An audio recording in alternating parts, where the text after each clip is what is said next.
बंधकं भव्यजीवमनः प्रतिबोधकारकं दं शास्त्रं श्री तत्त्वार्थमञ्जूषा जी नामधेयम् अष्टमूलग्रन्थकर्तारः श्री सर्वज्ञदेवः दुत्तरग्रन्थकर्तारः श्री गणधरदेवः प्रतिगणधरदेवः तेषां वचनोऽनुसारमासत् श्रीमद् आचार्य प्रवर स्वामी उमा स्वामी आचार्येण वृत्तम् मंगलम भगवान वीरो मंगलम गौतमो गणि मंगलम कुंद कुंदार्यो जैन धर्मोस्तु मंगलम सर्वमंगल मांगल्यम सर्वकल्याणकारकम प्रधानां सर्वधर्माणां जैनम जयतु शासनम नमो अरहंताणं नमो सिद्धाणं नमो आयर्याणं नमो वज्रायाणं नमो लोये सव्यसाहुनम् मोक्षमार्गस्य नेतारं भेत्तारं कर्मभूभृतां ज्ञातारं विश्वतत्त्वानां वन्दे तद्गुणलब्धये पंच परमेष्टि भगवान की जय। संत श्रोमणी आचार्य गुरुवर श्री विद्यासागर जी महामुनिराज की जय। परम पूज्य आचार्य श्री समय सागर जी महाराज की जय। माइक खुल गया, वीडियो बंद है अभी भी।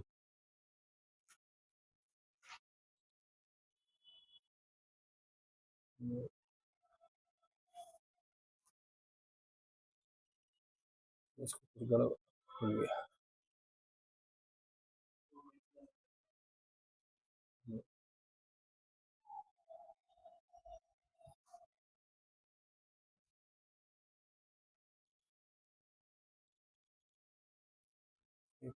तीन चाहिए।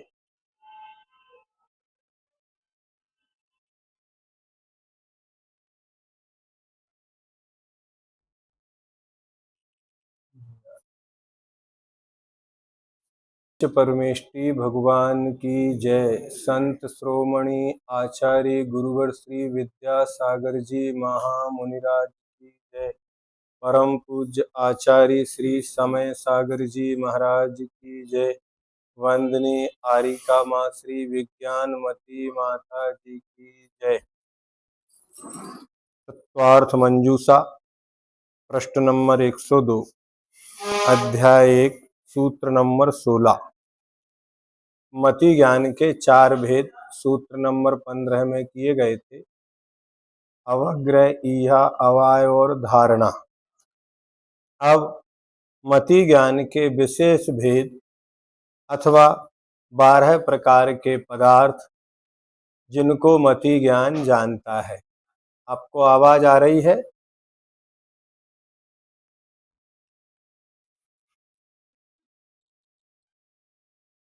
आ रही है ना? ठीक ठीक। बहु बहुविध क्षिप्रः निःसृतानुक्त ध्रुवाणाम सेतराणाम।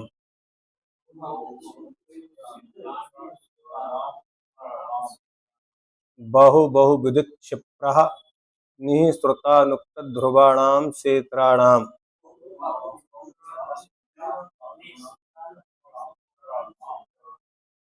हाँ, बहु बहुविध, क्षिप्र अनिश्रित, अनुक्त ध्रुव और सेतराणाम प्रतिपक्ष सहित अर्थात इनके विपरीत। बहु का उल्टा अल्प, बहुविध का अल्पविध, क्षिप्र का अक्षिप्र, अनिश्रित का निश्रित, अनुक्त का उक्त, ध्रुव का अध्रुव, ये 12 प्रकार के पदार्थ हैं। इनका अवग्रह आदि ज्ञान होता है। बहु माने बहुत पदार्थों का ज्ञान होना, ये बहुज्ञान है।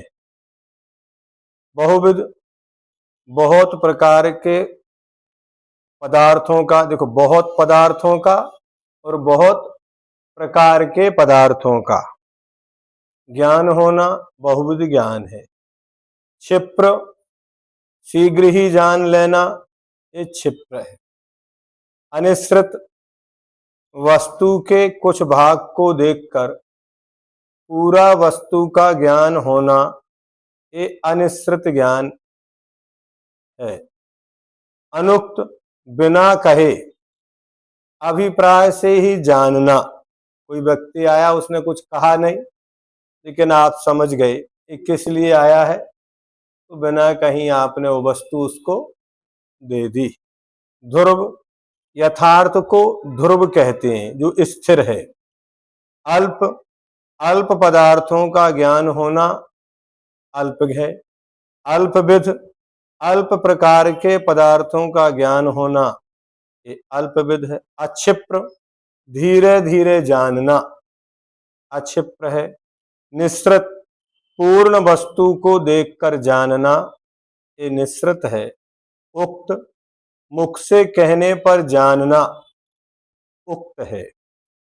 अध्रुव, दीपक की लो, बिजली आदि में उत्पाद विनाश युक्त वस्तु का ज्ञान अध्रुव प्रत्यय है। प्रश्न 1,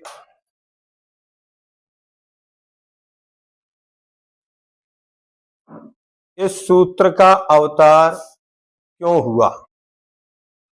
बहुविध आदि कर्मों के द्वारा अवग्रह आदि के विशेष भेद प्रभेदों का निश्चय कराने के लिए इस सूत्र का अवतार हुआ है। बहुज्ञान किसे कहते हैं? बहु शब्द संख्यावाची और वैपुल्यवाची दोनों प्रकार का है। संख्या में भी बहुत हो और मात्रा में भी विपुल हो। इन दोनों का यह ग्रहण किया है क्योंकि उनमें कोई विशेषता नहीं है। संख्यावाची बहु शब्द यथा एक दो बहुत, वैपुल्यवाची बहु शब्द जैसे बहुत भात, बहुत दाल आदि। श्रोत्रेंद्रियावरण और वीर्यांतराय कर्म का उत्कृष्ट उपशम होने पर तद अनुकूल अंगोपांग नाम कर्म के उदय से उन अंगों के सद्भाव से कोई श्रोता एक साथ तत वितत घन सुसर आदि बहुत शब्दों को सुनता है। ये बहुत हो गए। बहुविध ज्ञान किसे कहते हैं? विध शब्द प्रकार के अर्थ में है। विध युक्त गत और प्रकार ये समान अर्थवाची हैं।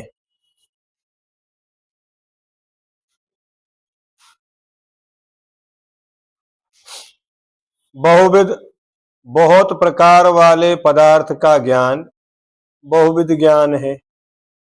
विध शब्द प्रकारवाची है, इससे बहुविध बहुत प्रकार का, उससे साली, साठी, कंगू, वरिया चावल, कोद्रव आदि के भेद से भिन्न भिन्न जाति के चावलों भातों को देखने से उत्तर काल में बहुत प्रकार का भात अवगृहित होता है। ये तो सभी चावल की जातियां, लेकिन साली कहते, कहीं साठी कहते, कंगू है, वरिया है, कांगनी बोलते ना, कांगनी, ये भी एक चावल की ही जाति है।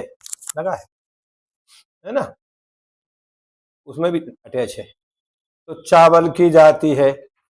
उसी प्रकार से है फोटो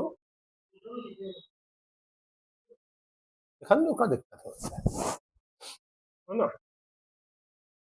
उसी प्रकार ये अपन क्या बोलते हैं, कोदों के चावल, उदई, वो भी चावल के अंतर्गत आती है। तो ये बहुत सारे चावल की जातियां हैं। उसी प्रकार गाय भैंस आदि जाति के संबंध से नाना प्रकार का घी उपलब्ध होता है।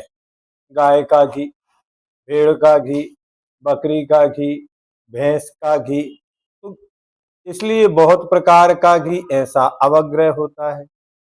श्रोत्रेंद्रियावरण का प्रकृष्ट क्षयोपशम होने पर तत बितत आदि शब्दों के एक दो तीन संख्यात असंख्यात आदि प्रकारों को ग्रहण करता है। जो संगीत के ज्ञाता होते हैं, कई प्रकार के वाद्य यंत्र होते हैं। आगम में लिखा है 12.5 करोड़ जाति के बाजे होते हैं। कितने होते हैं? 12.5 जाति के बाजे देव बजाए। तो ये सब क्या है? इस बाजे हैं, तो ये भी बजते हैं अलग अलग प्रकार के। तो ऐसा भी आता है कई जगह।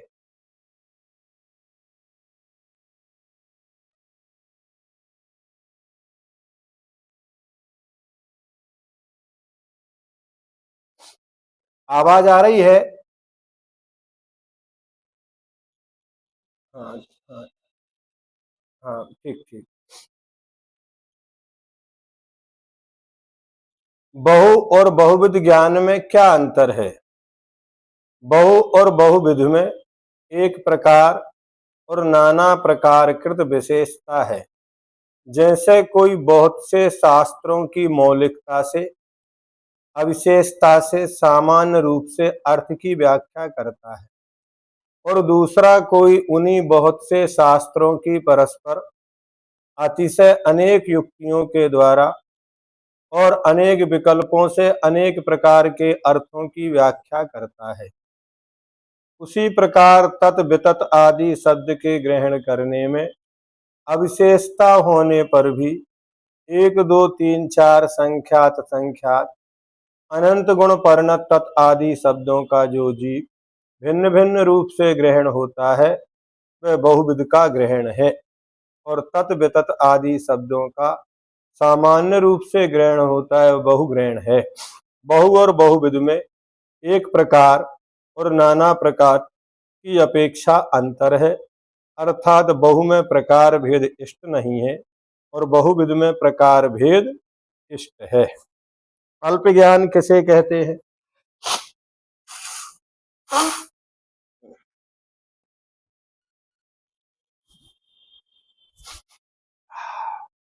एक पदार्थ का ज्ञान होना एक ज्ञान है, जैसे एक वन है अथवा एक मनुष्य है।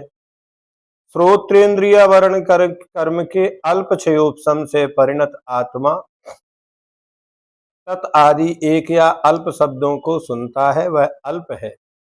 इसी प्रकार अन्य घ्राण इंद्रिय, घ्राण आदि इंद्रियों में लगाना चाहिए। तत् आदि बोल रहे हैं, ये सब कर्ण का विषय है, तो कर्ण संबंधी हुआ। उसी प्रकार घ्राण इंद्रिय में लगाओ, रसना में लगाओ, स्पर्शन में लगाओ, चक्षु में लगाओ, सब में ये पूरे विषय अलग अलग लगेंगे। कहे जाने वाले से इतर पद से उस बहु के प्रतिपक्षीभूत पदार्थों का भी ग्रहण हो जाता है। अतः थोड़ा भात, थोड़ा घी आदि रूप अल्प अवग्रह है। एक ही वस्तु में उपलम्भ को एक अवग्रह कहते हैं। वस्तु एक ही है, उसमें एक को ग्रहण करना ये अल्प है। अल्पविद किसे कहते हैं? सा इतर शब्द से बहुविध से इतर एक विध का ग्रहण होता है। जैसे नाना बर्तनों में स्थित साली चावल का भात एक ही जाति होने से यह सब एक भात एक ही जाति है, ऐसा बोध होता है।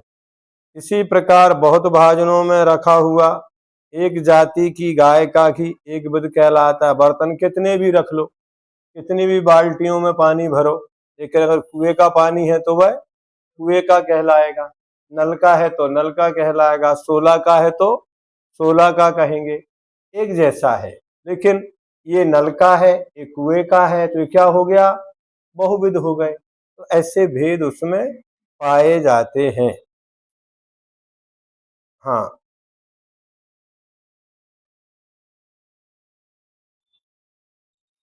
तो ये इसी प्रकार बहुत भाजनों में रखा हुआ एक जाति की गाय का भी एक विध कहलाता है। श्रोत्रेंद्रियावरण के अल्पक्षयोपम से परिणत आत्मा तद वितत घन सुसर आदि शब्दों के प्रकारों को ग्रहण करता है, यह अल्पविद है। एक जाति एक विद ज्ञान कहलाता है। जैसे सब गाय सब गोत्र जाति से एक प्रकार की है, वो काली हो सफेद हो कितनी भी हो, लेकिन क्या कहेंगे उनको? गाय ही कहेंगे। बहुज्ञान और एक विद ज्ञान में क्या अंतर है?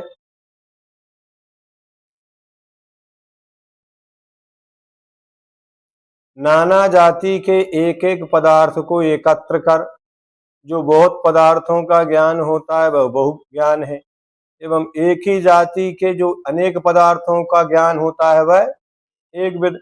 जातियां अलग अलग हैं, उनको एकत्रित कर लिया तो ये एकत्र करने पर बहुत पदार्थों का ज्ञान हुआ, वह बहुज्ञान है। और एक ही जाति के अनेक पदार्थों को इकट्ठा कर लिया तो एक विद का ज्ञान है। एक और एक विद में क्या अंतर है? एक व्यक्ति रूप पदार्थ का ग्रहण करना एक अवग्रह है, और एक जाति में स्थित एक पदार्थ का अथवा बहुत पदार्थों का ग्रहण करना एक विद अवग्रह है। क्षिप्र किसे कहते हैं? प्रकृष्ट श्रोत्र इंद्रिया वर्ण के क्षयोपम आदि परिणाम के कारण शीघ्रता से शब्दों को सुनता है, वह क्षिप्र है। श्रोत्र इंद्रिया वर्ण कर्म का उत्कृष्ट उदय होने क्षयोपम होने से कितने भी लोग बोलते हैं लेकिन उसके सिर में दर्द नहीं होता, सबका सुन लेता है और सबको उत्तर दे देता है, तो वह क्षिप्र है, घबराता नहीं, है ना। शीघ्रता पूर्वक वस्तु को ग्रहण करना क्षिप्र अवग्रह है। कई बार लोग मोबाइल नंबर आदि बोलते हैं, जो समझ नहीं पाते बोलते धीरे धीरे बोलो, लेकिन जो समझ लेते हैं वो आगे बोलो। वो क्या बोलते हैं? हाँ, जितना आपने कहा उतना उसने सुन के जल्दी कर लिया, क्षिप्र हो गया। वो कहता है आगे बोलो, लेकिन जो नहीं सुन समझ पाता वो कहता एक बार फिर बोलो, थोड़ा धीरे बोलो। हम इतने अभी टैलेंट नहीं है, अपन प्रयोग में सब आते हैं, अपने जीवन में इन सबका प्रयोग चलता है। ये बहुवादी पदार्थ जब शीघ्रता से जाने जाते हैं तब क्षिप्र अवग्रह ज्ञान होता है। क्षिप्र ज्ञान किसे कहते हैं? जब इन बहुवादी पदार्थों को धीरे धीरे जाना जाता है तब अक्षिप्र अवग्रह ज्ञान होता है। श्रोत्रेंद्रिया वर्ण के क्षयोपम की न्यूनता में देरी से शब्दों को सुनता है, इसी प्रकार अन्य इंद्रियों पर भी लागू कर लेना चाहिए। मंद गति से चलते हुए घोड़े आदि को अक्षिप्र अवग्रह होता है। शनै शनै वस्तु का ग्रहण करना अक्षिप्र अवग्रह है। और कोई रेलगाड़ी आदि तेजी से जा रही हो, प्लेन जा रही हो, तो भी लोग उसका ज्ञान कर लेते हैं। कभी कभी तेजी से गाड़ी जाती है उसका लोग नंबर पढ़ लेते हैं, और कुछ धीरे भी जाती है तो भी हम नहीं पढ़ पाते। अनिश्रित किसे कहते हैं? श्रोत्र इंद्रिय के अति विशुद्ध परिणमन से उच्चारण न होने पर भी उनका ज्ञान कर लेना ये अनिश्रित अवग्रह है। वस्तु के एक देश को देखकर पूर्ण देश का बोध होना ये अनिश्रित अवग्रह है। जैसे जल में डूबे हाथी के एक देश रूप सूंड के देखने पर यह हाथी है, ऐसा समस्त रूप से ग्रहण होता है। अनभिमुख अर्थ का ग्रहण करना ये अनिश्रित अवग्रह है।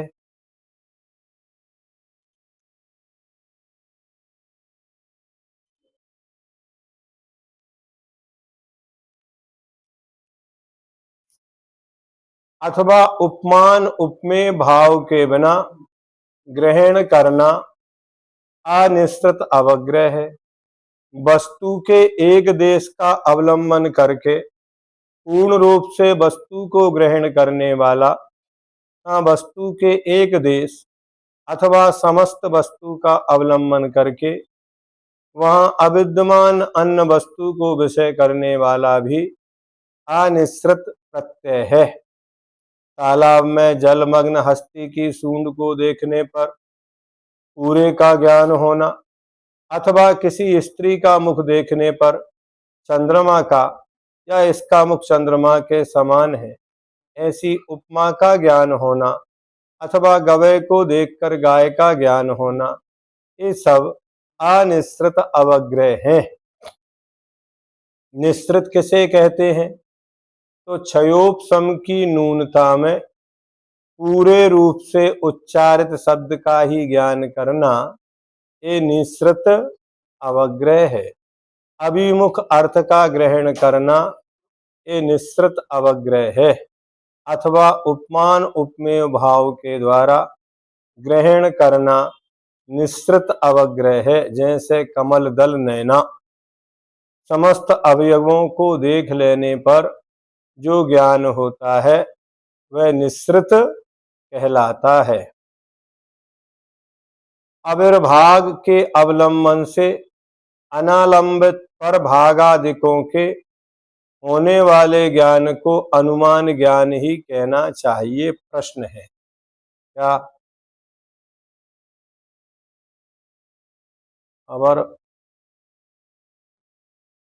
अरबाग भाग ये शब्द कुछ सही नहीं लिखा है।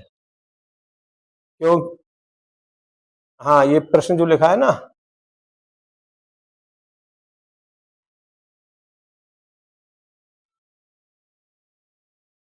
इसका भाव ये है, अपने अर्थ इसका पहले उत्तर पढ़ लें फिर समझ में आएगा। क्योंकि अनुमान ज्ञान लिंग से भिन्न अर्थ को विषय करता है। अब अगर अर्वाग भाग के ज्ञान के समान काल में होने वाला परभाग, एक इधर का भाग एक परभाग है ना, इस दीवाल है तो एक इस तरफ का हिस्सा एक उस तरफ का, पूर्व भाग और परभाग है। अवर भाग माने पूर्व भाग और परभाग, एक छोर और दूसरा छोर। परभाग का ज्ञान तो अनुमान ज्ञान हो नहीं सकता क्योंकि वह अवग्रह स्वरूप ज्ञान है। भिन्न काल में होने वाला भी उक्त ज्ञान अनुमान ज्ञान नहीं हो सकता क्योंकि इहा के पश्चात उत्पन्न होने से उसका अवाय ज्ञान में अंतर्भाव होता है। अनुक्त ज्ञान किसे कहते हैं? तो क्षयोपशम की प्रकृष्टता में एक भी शब्द का उच्चारण किए बिना अभिप्राय मात्र से अनुक्त शब्द को जान लेना, बिना कहे ही अभिप्राय से कहना आप इस शब्द को बोलोगे, अथवा स्वर संचारण के पूर्व वीणा आदि के तारों को संभालते समय यह जान लेना कि इसके द्वारा यह राग बजाया जाएगा, यह अनुक्त ज्ञान है। और ऐसा प्रायकर बहुत होता है कि बिना कहीं जो बुद्धिमान होते हैं वो समझ लेते हैं। इसलिए जो शिष्य होते हैं, गुरु जो पढ़ाते हैं उससे भी आगे का पढ़ लेते हैं, ये उनकी बुद्धिमत्ता कहलाती है। अनियमित गुण विशिष्ट द्रव्य का ग्रहण करना अनुक्त अवग्रह है। जैसे चक्षु इंद्र के द्वारा रूप देखकर गुण आदि के रस का ग्रहण करना, अथवा घ्राणेन्द्रिय के द्वारा दही के गंध के ग्रहण काल में ही उसके रस का ग्रहण करना। जैसे अपन नींबू आदि लेते हैं, आम खरीदते हैं, आम को देखकर उसकी गंध और रंग को देखकर अपने अनुमान लगा लेते हैं ये खट्टा है अथवा मीठा है ना। तो अग्नि को लाओ ऐसा किसी के कहने पर अग्नि को खप्पर आदि में रखकर लाना, ऐसा पर ने नहीं कहा है, तो भी उस अनुक्त खप्पर आदि के अग्नि को लाने के उपाय का स्वयं विचार कर लेना, ये अनुक्त अवग्रह ज्ञान है। साधन तुम्हें जुटाना, हमने तो कह दिया, अब कैसे अग्नि लाना है? तुम्हें हाथ में रख के लाओगे या बर्तन में रख के लाओगे? आपने तो कहा ही नहीं था किसमें रख के लाए। नहीं, बिना कहीं ये आपको समझना चाहिए। उक्त ज्ञान किसे कहते हैं? अग्नि को लाओ ऐसा किसी के कहने पर अग्नि को खप्पर आदि में लाने का उपाय स्वयं नहीं सोच पाता, पर के कहने पर ही उस उपाय को करता है, वह उक्त अवग्रह है। कहे हुए पदार्थ को जानना उक्त अवग्रह है। जैसे यह घट है, ऐसा कहने पर घट को जानता है। नियमित गुण विशिष्ट द्रव्य का ग्रहण करना उक्त अवग्रह है। जैसे चक्षु इंद्री के द्वारा धवल अर्थ का ग्रहण करना और घ्राण इंद्री के द्वारा सुगंध द्रव्य का ग्रहण करना। उक्त और निश्रित में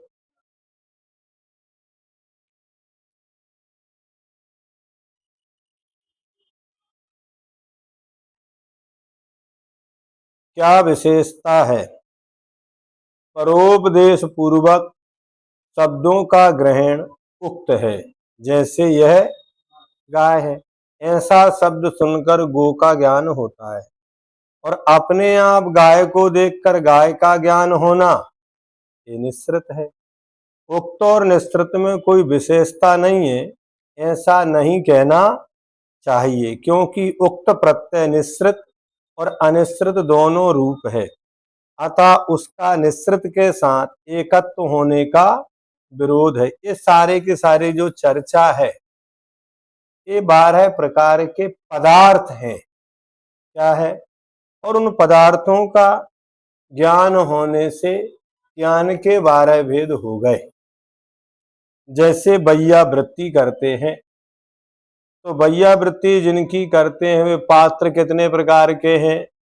10 प्रकार के। तो वैयावृत्ति के कितने भेद हो गए? 10। किस कारण हुए? तो 10 प्रकार के वे पात्र हैं: आचार्य, उपाध्याय, शैक्ष, गिलान, गण, कुल, संग, साधु और मनोग। ऐसे ही ज्ञान जिनको जानता है, उन वे पदार्थ 12 प्रकार के हैं। क्या?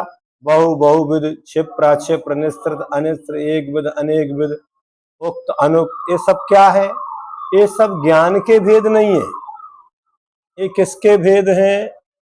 ये पदार्थों के भेद हैं। उन पदार्थों को ज्ञान जानता है, ऐसा अर्थ रखो। तो अनुक्त और अनिश्रित ये पढ़ लिया। अब ध्रुव ज्ञान किसे कहते हैं? संक्लेश परिणाम से निरुत्सुक प्राणी के यथानुरूप श्रोत्रेंद्रिया वर्ण कर्म के क्षयोपम आदि रूप परिणाम रूप कारणों से जैसा प्रथम समय में शब्द ग्रहण करता है, वैसा ही दूसरे आदि समय में ग्रहण करता है। ना न्यून ग्रहण करता और ना अधिक। उसे ध्रुव कहते हैं। मतलब पहले समय में जैसा ज्ञान हुआ था, वैसा ही आगे भी होना। जो के तो कई बार होता है, कुछ लोग सुनते हैं, जो के तो सुना देते हैं, लेकिन कुछ लोग सुनने के बाद भूल जाते हैं, वो लिखते हैं, नहीं समझे ना, वो पढ़ के सुनाते हैं। ऐसा होता कि नहीं होता? तो ऐसा देखा जाता है। नित्यत्व, विशिष्ट, स्तंभ आदि का ज्ञान स्थिर अर्थात ध्रुव प्रत्यय है। ऐसा भी निश्चय नहीं करना चाहिए कि स्थिर ध्रुव प्रत्यय एकांत रूप है, क्योंकि विधि निषेध के द्वारा यहाँ पर भी अनेकांत की विषयता देखी जाती है। वह यही है। इत्यादि प्रकार से ग्रहण करने को ध्रुवावग्रह कहते हैं। अध्रुव ज्ञान किसे कहते हैं? तो बिजली, दीपक की लो आदि में उत्पाद विनाश युक्त वस्तु का ज्ञान अध्रुव प्रत्यय है। उत्पाद, व्यय और ध्रुव युक्त वस्तु का ज्ञान भी अध्रुव प्रत्यय है, क्योंकि यह ज्ञान ध्रुव ज्ञान से भिन्न है। पुनः पुनः संक्लेश और विशुद्ध परिणामों से स्वीकृत श्रोत्रेंद्रिया वर्ण कर्म के क्षयोपम का ईसद ईसद आविर्भाव होने से पुनः पुनः प्रकृष्ट श्रोत्रेंद्रिया वर्ण के क्षयोपम के कारण आध्रुव रूप को ग्रहण करता है। कभी बहु शब्द को ग्रहण करता है, कभी अल्प को।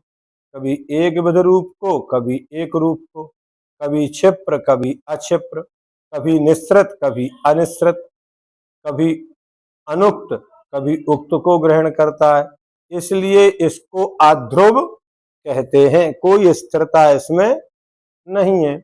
इसी प्रकार घ्राण आदि इंद्रियों में लगाना चाहिए, वह यह नहीं है। इस प्रकार से ग्रहण करने को अध्रुवाग्रह कहते हैं। ध्रुव अवग्रह और धारणा में क्या अंतर है? तो क्षयोपशम की प्राप्ति के समय विशुद्ध परिणामों की परंपरा के कारण प्राप्त हुए क्षयोपशम से प्रथम समय में जैसा अवग्रह होता है, वैसा ही द्वितीयाधिक समयों में भी होता है, न न्यून होता है न अधिक। यह ध्रुव अवग्रह है। किंतु धारणा तो गृहीत अर्थ को नहीं भूलने के कारण ज्ञान को कहते हैं।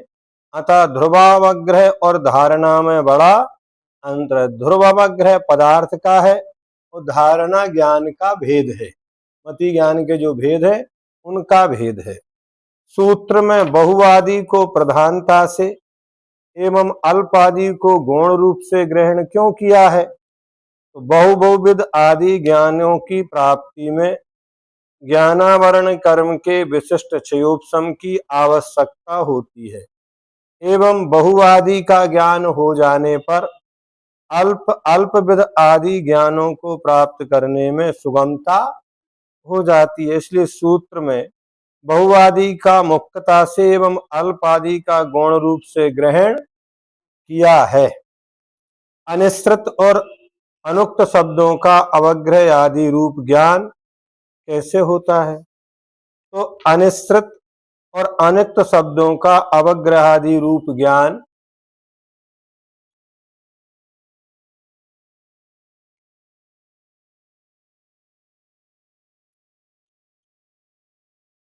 होने में कोई बाधा नहीं है, क्योंकि इन इंद्रियों से भी किसी न किसी रूप में पदार्थों का संबंध अवश्य, जैसे चींटी आदि को घ्राण और रसना के प्रदेश का साक्षात संबंध न होने पर भी सुदूरवर्ती गुण आदि द्रव्य में गंध और रस का ज्ञान।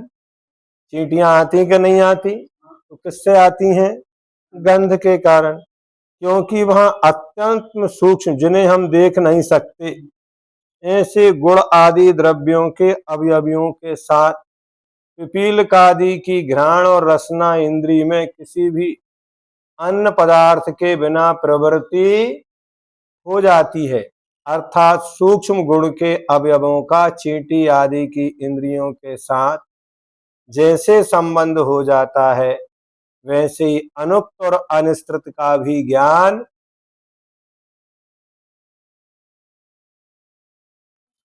स्पर्शन आदि इंद्रियों से हो जाता है। इसमें कोई दोष नहीं है। क्षिप्र और अध्रुव में क्या अंतर है? तो बहुत कम समय या शीघ्र ही ग्रहण कर लेना ये क्षिप्र ज्ञान है, और चलित चंचल पदार्थों को ग्रहण करना अध्रुव ज्ञान है। जितने भी चर्चा हुई इसमें स्पष्ट नहीं हुआ तो वो शिष्य कहता है क्या है, आप पुनः कहो। तो ये जो विशेषण किसके हैं उसे कहते हैं अर्थस्य। ये 17वें नंबर का सूत्र आ गया। ये बहुआदि विशेषण पदार्थ के होते हैं, ज्ञान के नहीं। किसके हैं? यह सूत्र किस प्रयोजन से लिखा गया है? तो बहुविध और इतर अल्पविध आदि धर्म किस धर्मी के हैं, ऐसी शंका होने पर इसका निराकरण करने के लिए सूत्र लिखा है। अथवा जो कोई धर्म को मानते हुए भी धर्मी को नहीं मानते हैं, उनके मत का खंडन करने के लिए यह सूत्र लिखा है कि ये बहुवादी ज्ञान सामान्य विशेषात्मक पदार्थों के होते हैं।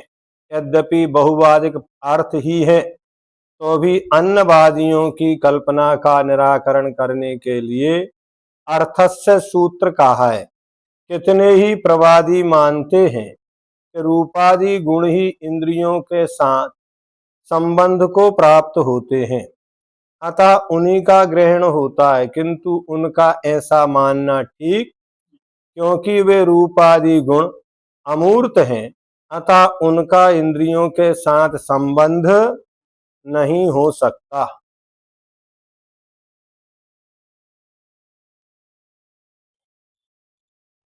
यदि रूपादि गुण अमूर्त हैं तो मैंने रूप देखा, मैंने गंध सूंघा, यह व्यवहार नहीं हो सकता, किंतु होता है। इसका क्या कारण है? तो जो पर्यायों को प्राप्त होता है या पर्यायों के द्वारा प्राप्त किया जाता है वह अर्थ या पदार्थ है। इसके अनुसार अर्थ जो द्रव्य ठहरता है, उसके इंद्रियों के साथ संबंध को प्राप्त होने पर चूंकि रूपादिक उससे अभिन्न है, अतः रूपादिक में भी ऐसा व्यवहार बन जाता है कि मैंने रूप देखा, मैंने गंध सूंघा। अर्थ किसे कहते हैं?